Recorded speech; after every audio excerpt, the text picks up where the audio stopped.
In the next tutorial, we're going to look at how to change the speed of a clip, either speed it up or slow it down, or even reverse the clip so it plays backwards. I'm going to start by changing the speed of this last clip on the timeline. Now there's two main ways that I can do this. You do a right click on the clip and choose speed duration, or you select the clip and go to the clip menu and choose speed duration from there. With either option, it opens up the clip speed duration dialog box, and you can enter in a speed percentage here, or alternatively change the duration of the clip to make it longer or shorter to change the speed as well, just like the rate stretch tool did. So look, I'm going to click in here now and just type in 50%. That then, when I hit enter, slows the clip down to exactly 50%. This is also a useful option to allow you to reset the speed of the clip, because you can just click back in here and type in 100, and that's the clip back to its original speed. Another little indicator here is when you slow the clip down, the speed changes, and it's seen as an intrinsic effect, so the FX buttons here go yellow. And when you speed a clip up or slow it down, that also affects the audio. So just let me slow it down to 50% again. I'm going to unmute my audio and play it back, and that also slows down, or if I speed it up to 200%, speeds up the audio. Notice how the audio slowed down, the pitch of the audio got lower. As it speeds up, it gets higher. Let me just slow it down again. There is a way to avoid that by ticking this little tick box here, maintain audio pitch. Now what that will do is still slow the audio down, but try and keep it at its original pitch so it doesn't get higher or lower. The only problem with this is it distinctly distorts the audio. It gives it a very metallic type sound. You can only really get away with that with certain types of audio. You definitely can't really get away with it with dialogue or anything like that. So it's a nice idea, but it's not quite right at the moment. Let's just go back to speed duration again. If I wanted the clip to play backwards at whatever speed I've set, I just tick the reverse speed option here, click OK, just mute my audio again. That's then going to play the shot in reverse at the 50% speed change that I've set. And also notice as I've been changing the speed here, the clip itself is getting longer and shorter respectively. So let's just change that clip back now to 100%.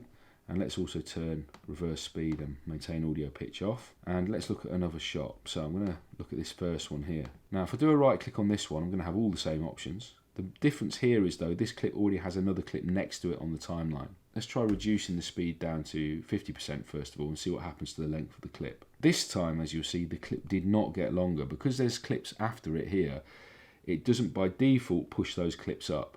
So what we're seeing is half the footage at half the speed, rather than seeing all of the footage at half the speed as we would have with the last clip. If I speed the clip up, the clip gets shorter, and as you can see there, we now get a gap. What if I do want the clip to push all the other clips up and maintain the footage and change the duration of the clip because the clip speed's been changed? I go to speed duration again. This time I'm going to put in 50%, and I'm going to tick ripple edit, shift trailing clips, and click OK. This time, as you see, the clip did get longer and it pushed all the clips up to make room for that new footage. If I just do the opposite, so I'm going to make the clip shorter again, let's say switch it back to 100%, as long as ripple is on, this should then pull back all of the clips rather than leaving a gap. So it's only really relevant where you've got clips inside a sequence with clips directly after it on the timeline. One thing to add to that, with that ripple clips option on, it moves all of the clips on all of the tracks that come after the one that you're changing the speed of. So just be aware of that, because there may be some clips on tracks that you don't want to move, and if you have that option on, it's potentially going to move those. So you might have to lock some tracks to prevent certain clips moving.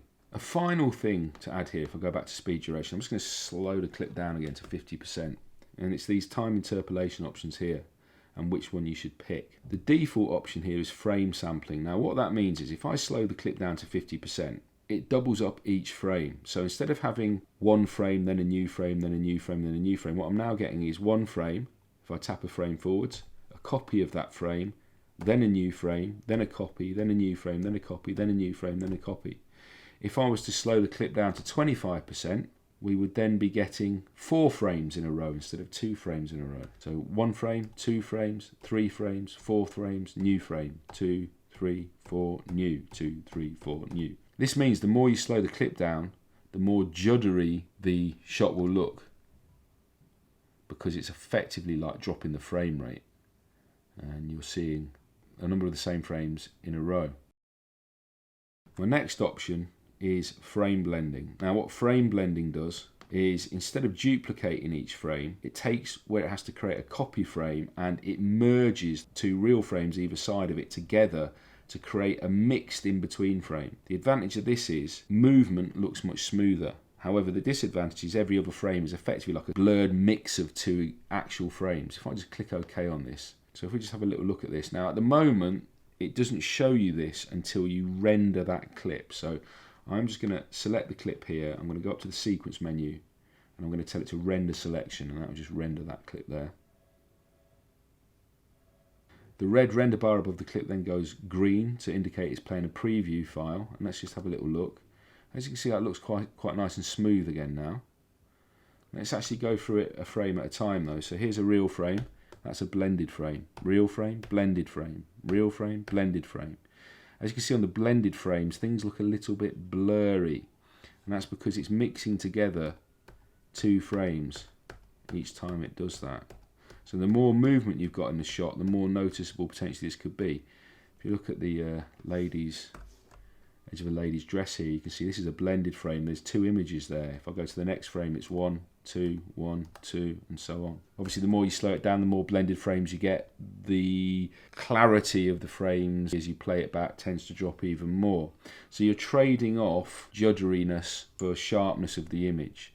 Generally speaking, I would usually put frame blending on. The newer option is the third option here, which is optical flow. I'm going to turn that one on. Again, I'm just going to render the clip out. So go to sequence menu, render selection. This will take a lot longer to render potentially this time. Now what optical flow is doing is, to create the new frames, it's trying to actually recreate a frame. It's trying to look at all the pixels in the frames either side of the new one it's generating, working out where those pixels are going, and it tries to create a brand new frame from that information. As you can see there, it looks really nice and smooth. There's not quite the same drop in clarity that we got with frame blending. And on first look, that looks really good. Where you can get problems with optical flow is it depends on what's in the frame. So sometimes it can get confused about what pixels are what, and you tend to get sort of ghosting and strange little anomalies appearing. So it's worth having a look through it in a little bit of detail just to see if you've got any strange anomalies. I've spotted one there. If you look at the bottom of the coat here, if I go through it frame by frame, obviously as the material moves, there's an anomaly.